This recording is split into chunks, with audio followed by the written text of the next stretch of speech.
Impressive. Most impressive.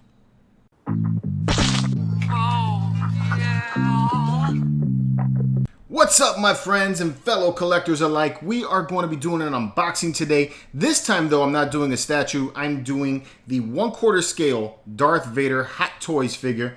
So to quote my good friend Seth, Hot Toys! Hot Toys! So if this is your first time on the channel, we just hit 20,000 subscribers and we are doing a ton of giveaways. So make sure you like, subscribe, and turn on notifications so you can stay up to date on all of our content. So yeah, guys, the 1/4 scale Darth Vader Hot Toys figure. I'm really pumped to get this one. I actually was thinking about buying this a little while ago, maybe like 4 months ago or so, right around the time I bought the Jabba the Hutt figure. This was on the docket. You know, I didn't know if I was going to get it. They actually have the deluxe version there. This one here is the regular version. The deluxe version features a light-up display where you can have Darth Vader's helmet on it, so it's kind of like a bust display, which I think looked really dope. But ultimately, by the time I came back to look at it, it was already waitlisted. In fact, this one here is already waitlisted as well. The waitlist is open on this one, but I think it's full on the deluxe. So it was sold out at Collector's Zone. It was sold out at Big Bad Toy Store. I just was not able to find this thing anywhere. And then a good friend of mine that I met in Japan, his name is Josh. He owns a store called Comic Concepts. And he hit me up and he's like, yo, George, check out my store. So I went to go check out his store. And he has all kinds of cool stuff there. Lots of statues that you can pick up from Sideshow, XM Studios. Like you can get XM Studios Marvel from him if you wanted to get that. You got Prime One Studios. All that stuff is available from his site. But he had this guy sitting here and I was like, dude, I've been looking for that. So that's what I did. I ordered this and it came in like within 5 days or so after I placed the order. So really quick shipping and very inexpensive shipping as well. This was shipped inside of the United States. So the shipping cost was extremely good. It came wrapped in another packaging on top of that. So I thought that was cool. And so it protected the shipper box as well as the art box here. So I thought that was really awesome. And because I met him in Japan, he hooked me up with a Star Wars comic, which I thought was dope. So all in all, my experience here has been ultimately really, really good. So that's why I recommend definitely go check out Comic Concepts. I'll leave a link in the description below for you guys to get to them. Just go ahead and check out their website. You know, it's another alternative for you guys to buy high-end collectibles from. All right, so let's bring this here a little bit forward so you guys can check out the art box before I get it all open.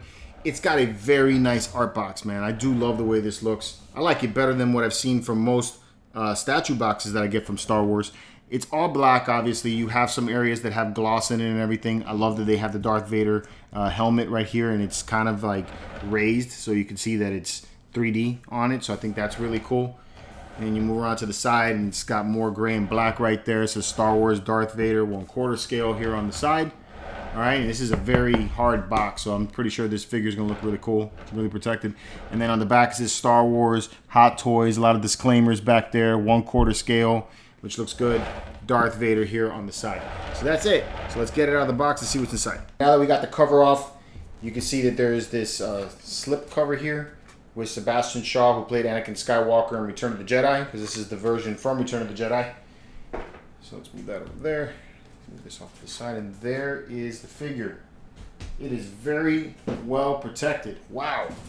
I gotta say, I love this. This is nice. You know, very, very clean. I like that a lot. Let's see what we got here. We got a Sebastian Shaw portrait that you could swap out for. Check that out. Man, that looks just like him. Even the eyes, they have like a gloss to them and everything to give it that realism. Wow. Very, very awesome portrait.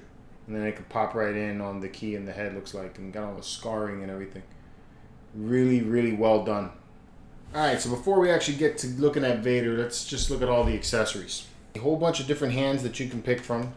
You can have him with the cut off hand after, you know, Luke cut his hand off from Return of the Jedi, so you could have that look.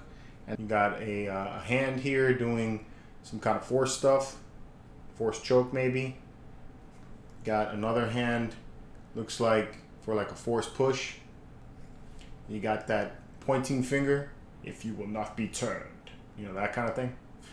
You have another hand, looks like he's doing like a force grab again, or maybe it's like stopping a blaster or something. And you got a couple hands that look like you can hold his belt with.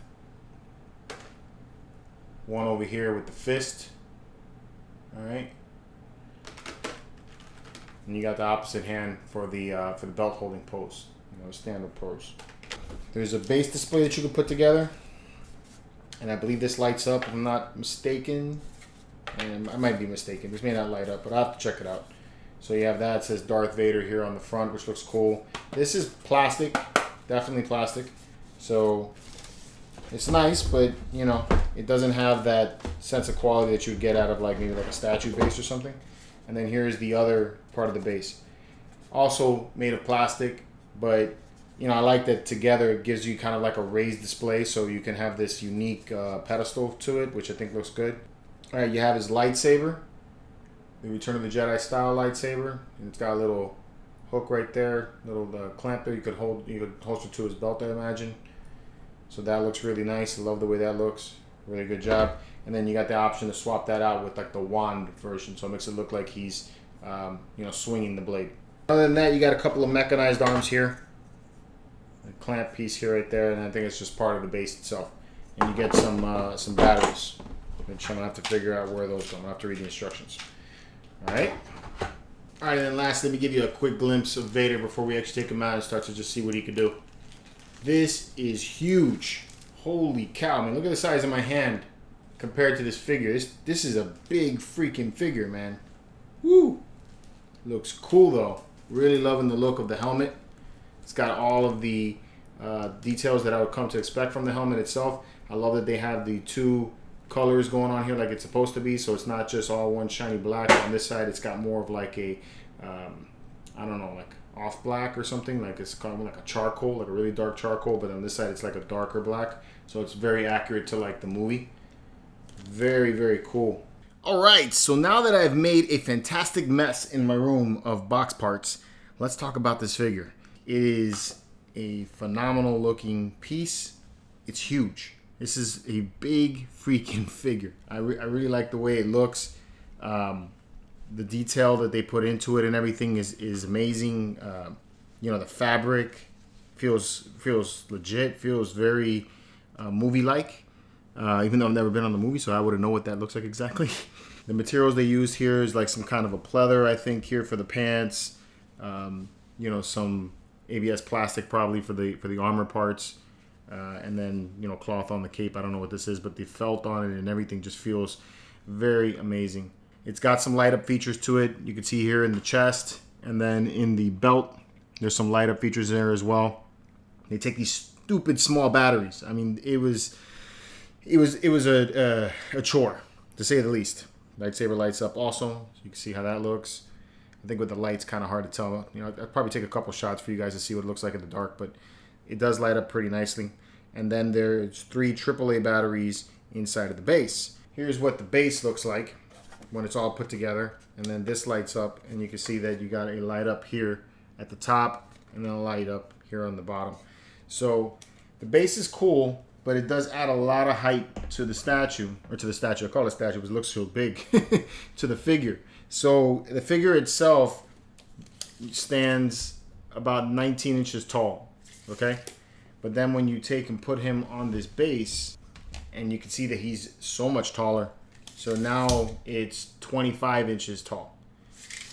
So depending on how you want to display it, you can really get something that has some nice height to it. I kind of like it on the pedestal like this, especially if it was on its own display. I think it would be kind of neat. But if you're trying to put this inside of a Besta or something like that, this is probably not the way you're going to do it. He balances perfectly fine without it. Here's the helmet. All right, looks very, very cool. Like I stated earlier in the video, it's colored correctly from the movie details. So it's not all black. It's got kind of like a charcoal color going on the inside of the helmet and in some areas. So there's some areas that have a very gloss black, and then others that have more of a gray tone to it. And that's how it was in the movie prop. And I love that they included all of the greeblies, going around the helmet like that. That looks outstanding. All right, so it is a figure, so obviously we need to pose him. So let me show you exactly how much posability you have with this guy. Vader is not very posable at all, to be honest with you. I was trying to play around with it before I brought it on camera just to see what I could do. He has limited movement in the head. As you can see, you can kind of turn the head a little bit here, like that. All right, you can turn the head a little bit more this way. You can tilt your head up like that. So you got that kind of range. And then you can aim your head down like that. In the torso area, there is no movement whatsoever. I cannot turn his waist at all. You know, you get like nothing. No waist turning. You know, you can't. You got no movement in the tilting forward and the back. There's nothing. This is just as bad as the Darth Malgus that I took a look at. You have no movement in the chest. Okay? The arms, you can move your arm up that far so you can get almost a 90-degree turn here in the arm going forward, and then going backwards you can get about 70 degrees going back like that. Okay? In the range of motion going up and down, you can get about that high, but you can see that it wants to come back down, so that's about as much up and down going side to side as you can get. About that far. All right? You can get full 90-degree turn at the elbow, so you can get about there. Okay? And then you can bring it back down. And then you have movement in the legs. So the legs can go about that far forward, right? And about that far back. So you can see that. About that far back. All right? The shin guards here, they're attached with Velcro. So you can take that off before you start moving the feet. But the feet, you can do a turn like this, so you can get a full turn at the top of the calf over here.